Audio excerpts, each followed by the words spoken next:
Саламатсыздар ма, құрметті көрермендер? Бүгін сіздермен бірге осындай керемет тағам жасайтын боламыз. Балалардың сүйіп жейтін тағамы болады, үлкен кісілердің тісіне жұмсақ, қазірде бесақметті дайын болатын тағам жасаймыз. Видеоның соңына дейін көріңіздер. Ол үшін бізге осындай сармай қажет, үйдің майы. Болмаса сұйық маймен де жасай беруге болады, бесіңді. Енді ол өздеріңіздің үйде не бар, содан жасауларыңызға байланысты. Мен майды кішкене көбірек болған жақсы көрем. Мен балаларым да жақсы көреді, үйдің майы болғаннан кейін нан батырып жейді шетіне деген сияқты. Енді міне бір жобамен 2 үлкен қасықтай сармай салдым. Енді сармайымыз еріп алсын. Оған дейін біз майымыз ерігенше біз нанымызды турап қояйық. Нан енді балалар қазір қолдан свежий нан пісірсем, осы кешегі нанды жемей қояды. Сондықтан да мен лақтырып жүруге аяйымда, тастауға обалсынып, осылай өздеріне қайтарып бересің ғой. Сырға бірдеңе істеп, котлетке қосып деген сияқты. Осылай өте қалың қылмаңыздар, осылай етіп, мінекей. Бір күн тұрған нанды балалар қазір жемейді ғой, мен қолдан да пісірем. Кейбір кезде мен болмағанда сатып алып жейді өздері, содан осылай желінбегеннен кейін мен обал болады ғой деп. Осылай міне 4 бөлікке бөлем, шағындап. Құр нанның өзін жегенше әйте балаларға қызық қой. Кейде колбаса қойып, үстіне сырмен қойып берем. Колбаса болмаса, егерде солай құр сырмен ғана қоям. Мінекей осылай дайындап алдық. Мінекей майымыз еріп тұр біздің.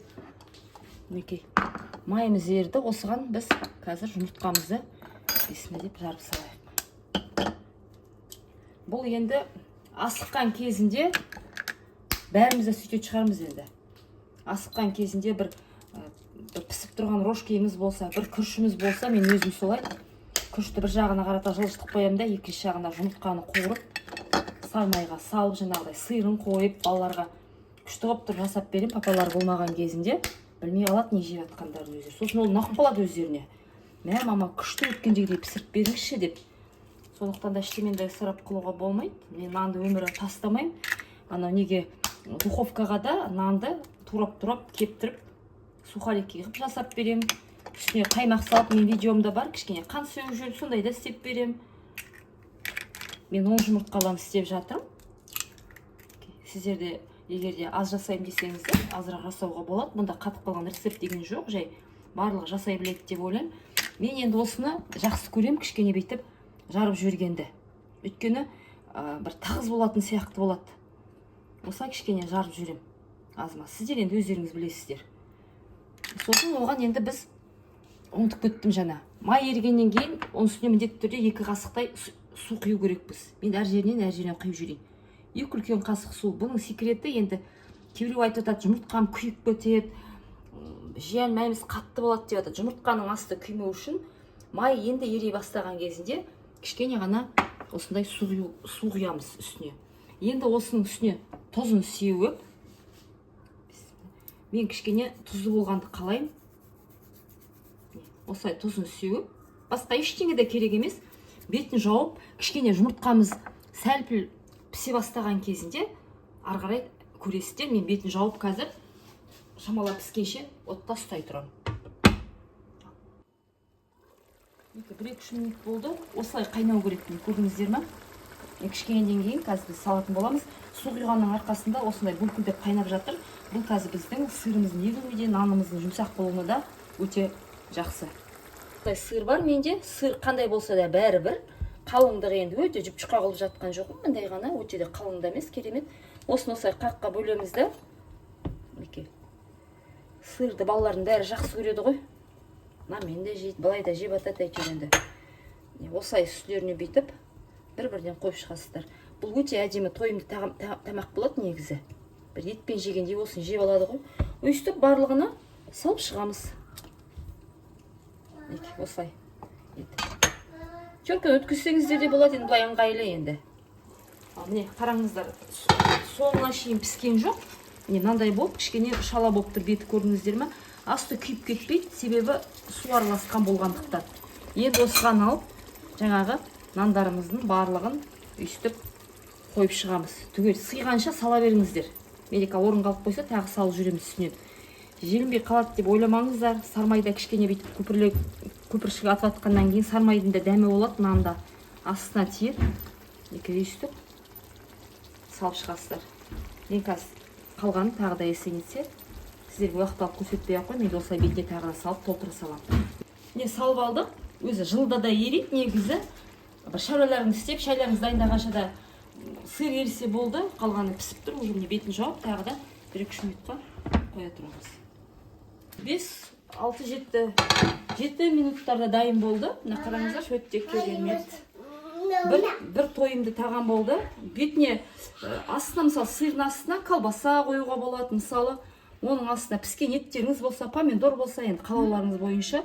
Асты жабыспауы тиіс, себебі мен жаңа бұған су құйғанмын астына, кішкене қозғап алайын.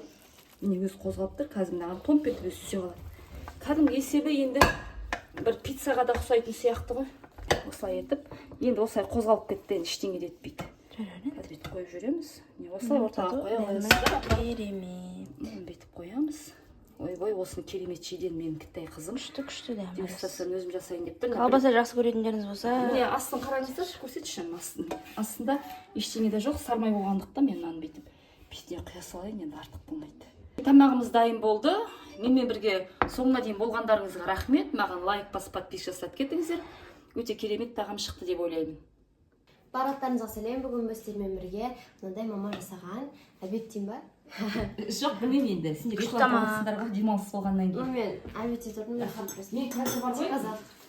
Көрермендерім бар қызық болсыншы. Мен былай Торт сияқты кесіп көрсетейінші. Есебі енді пицца ғой енді. Менде енді без осадок қалған тамақтардан деп айтылатын нәрсе. Күшті достар. Күшті болады енді. Сармайдың дәмі жаңағыдай. Мақтағаным емес, мамам деп. Міне қараңыздар. Міне. Ой. Міне. Тортик. Міне. Оп. Мына қарашы қандай керемет. Балалар жақсы көреді мен балаларым әйтеуір осыны енді. Пицца сюрпризом деп аталады.